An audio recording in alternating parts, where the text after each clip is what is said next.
Okay, you do. I'm down to the point where I have my intake off. This screw would not come out, and instead of wasting my time with it, since I'm only throwing the engine out, instead of wasting acetylene, heating it up and stuff, I just took a hammer and knocked the intake off so I could check here the valve clearance. It's the valve cover on the L-head engines. Take the cover off with the two screws. There's a breather tube in it, and you could adjust your valves from there and check your clearance, see if any springs are broken or anything's missing.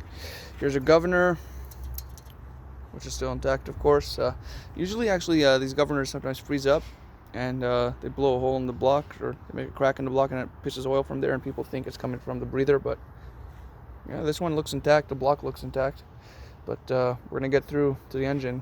I already see being some problems because this crankshaft, as you see, it's full of corrosion. The pulleys on it were really seized on there. I had to use the Harbor Freight puller and acetylene to get it off.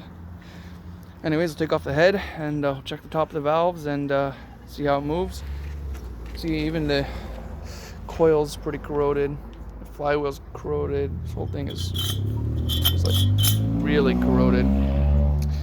Anyways, take it apart some more and go from there.